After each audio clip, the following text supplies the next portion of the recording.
Hello everyone. तो आज का टॉपिक है what is focal point and what is the importance of focal point. Focal point बहुत ही important है। अगर आप कुछ चीज़ों पर फोकस डालना चाहते हैं तो उस पर आप डिटेलिंग करेंगे, कॉन्ट्रास्ट डालेंगे लाइट एंड डार्क का, ताकि व्यूअर का आइज डायरेक्ट उस पर फोकस हो और जो भी आसपास चीज़ें हैं उसको ब्लर करनी होती है, सॉफ्ट दिखानी होती है। तो इतना बड़ा लैंडस्केप में कहाँ पर आप फोकस डालेंगे, तो उसके लिए फोकल पॉइंट का यूज़ की जाती है और किस तरह से आप डिटेलिंग और कॉन्ट्रास्ट डालेंगे और पीछे जो भी चीज़ें हैं उसमें फोकस हटाने के लिए चीज़ों को थोड़ा ब्लर करेंगे और सॉफ्ट करेंगे। तो उस तरह से फोकल पॉइंट का यूज़ की जाती है। बहुत सारा टेक्निक है, गोल्डन रेशियो का भी है, रूल ऑफ थर्ड्स का यूज़ होती है। तो बहुत सारा टेक्निक यूज़ होती है फोकल पॉइंट के लिए, ताकि जो कि फोकस उसमें जाए।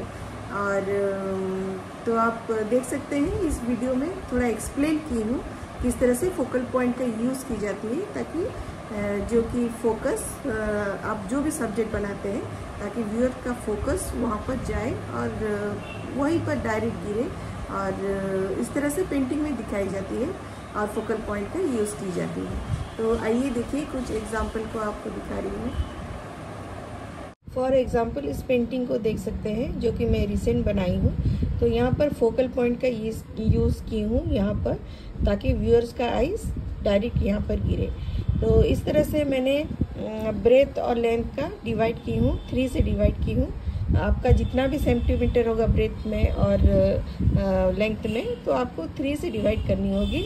और इस तरह से जहाँ पर लाइन इंटरसेक्ट होती है उस पॉइंट में आपको बनाने से क्या होती है, व्यूअर्स का आइज उधर डायरेक्ट गिरती है। तो उस तरह से यहाँ पर फोकल पॉइंट का यूज़ की हूँ। यहाँ पर लाइन पूरा इंटरसेक्ट हुआ था, तो इस प्लेस में मैंने इसको बनाई ताकि व्यूअर्स का आइज यहाँ पर गिरे। तो इस तरह से फोकल पॉइंट का यूज़ की जाती है पेंटिंग में, ताकि जो कोई भी पेंटिंग को देखे डायरेक्ट आप किसको दिखाना चाह रहे हैं, व्यूअर्स का आइज कहाँ पर गिरना चाहिए, तो उस तरह से फोकल पॉइंट का भी यूज़ होती है। तो देख सकते हैं मैं यहाँ पर इस तरह से फोकल पॉइंट का यूज़ की हूँ। तो ब्रेथ का और लेंथ का लेके यहाँ पर इंटरसेक्ट हुआ था, तो यहाँ पर मैंने तस्वीर को बनाया। तो आप समझ सकते हैं किस तरह से फोकल पॉइंट का यूज़ की हूँ। और एक एग्जाम्पल मैं दिखाना चाहूँगी, और एक एग्जाम्पल जो कि यहाँ देखेंगे किस तरह से इसको अच्छा कॉन्ट्रास्ट यूज़ किया गया है लाइट एंड डार्क का, और किस तरह से रेड कलर दिया गया है ताकि व्यूअर्स का आइज यहाँ पर गिरे, और पीछे जो कि है वो बहुत सॉफ्ट दिखाया गया है ट्रीज को, माउंटेन को, ताकि व्यूअर्स का आइज यहाँ पर उतना ना गिरे और चीज़ों को उस तरह से ब्लर की जाती है। और जो आप दिखाना चाहते हैं उसमें थोड़ा detailing, contrast, light and dark का यूज़ की जाती है। तो इस तरह से फोकल पॉइंट को भी दिखाया जाता है। यहाँ पर भी आप देख सकते हैं किस तरह से ब्रिज को पूरा डिटेलिंग दी गई है ब्रिज में, तो व्यूअर्स का आइज यहाँ पर डायरेक्ट गिरती है। तो किस तरह से खूबसूरत डिटेलिंग दी गई है, और सराउंडिंग एरिया में आप देख सकते हैं किस तरह से चीज़ों को सॉफ्ट दिखाई गई है, ताकि लोग का नज़र उतना ज़्यादा नहीं जाएगा जितना ब्रिज पे जाएगा। तो इसीलिए यहाँ पर इसको थोड़ा डिटेल में दिखाया गया है। तो इसको फोकल पॉइंट में व्यूअर्स के लिए दिखाया गया है। तो ये और एक एग्जांपल आपको समझ में आया होगा।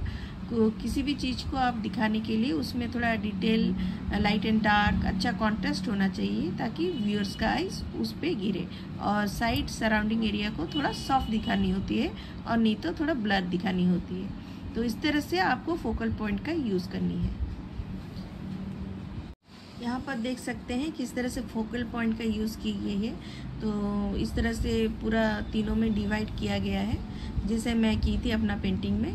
तो जहाँ जहाँ इंटरसेक्ट हो रहा है उधर फोकल पॉइंट का यूज़ किया गया है ताकि फोकस उधर पर जाए। तो यहाँ पर देखेंगे किस तरह से माउंटेन को इस प्लेस में बनाया गया है, इसको किस तरह से इस इंसान को यहाँ पर बनाया गया है, और ताकि यहाँ पर आपका फोकस जाए, व्यूअर्स का फोकस जाए, इसको भी इस फोकल पॉइंट में बनाया गया है। तो जब भी कोई कैमरा में भी आप फ़ोटो खींचते हैं तो फोकल पॉइंट को देख के भी खींचा जाता है, ताकि बहुत ही अच्छा खूबसूरत दिखे और लोगों का फोकस उधर जाए। तो इस तरह से फोकल पॉइंट का यूज़ की गई है। और भी एग्जांपल दिखा रही हूँ आपको। आप देख सकते हैं जो कि मास्टर वर्क है, एल्विन क्रॉशो का मास्टर वर्क। तो यहाँ पर किस तरह से वो फोकल पॉइंट को इसको दिखाए हैं। तो यहाँ पर आप देख सकते हैं तीनों में डिवाइड करके यहाँ पर इंटरसेक्ट हुआ है लाइन, यहाँ पर उन्होंने बनाया है। तो इस तरह से फोकल पॉइंट का यहाँ पर यूज़ की गई है। तो ये वर्क है एल्विन क्रॉशो का। तो आप देख सकते हैं वो किस तरह से फोकल पॉइंट का यूज़ किए हैं। ये और एक वर्क है मास्टर वर्क एल्विन क्रॉशो का। तो इन्होंने यहाँ पर फोकल पॉइंट का यूज़ किया है इस ट्री को दिखाने के लिए। तो लाइन को इस तरह से डिवाइड करके इंटरसेक्ट जहाँ पर होती है वहाँ पर उन्होंने ट्री का यूज़ किया है।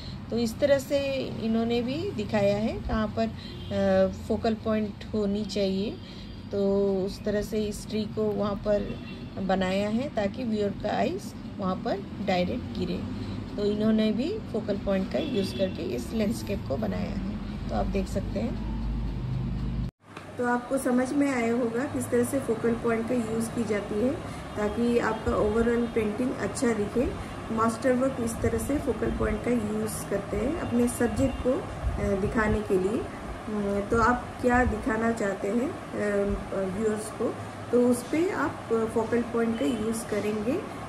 चीज़ों को ज़्यादा डिटेल कॉन्ट्रास्ट देना, पीछे का बैकग्राउंड को ब्लर करना, और बहुत सारा टेक्निक जो कि गोल्डन रेशियो का, रूल ऑफ थर्ड्स का, और लाइन को किस तरह से डिवाइड करके इंटरसेक्ट के प्लेस में यूज़ करना, इस तरह से फोकल पॉइंट का यूज़ की जाती है। आप अपने सब्जेक्ट को उधर रख के आप दिखा सकते हैं, पूरा व्यूअर का आइज़ वहाँ पर डायरेक्ट जैसे गिरे। तो इस तरह से फोकल पॉइंट का यूज़ की जाती है। तो आपको समझ में आया होगा। ठीक है, ओके, बाय।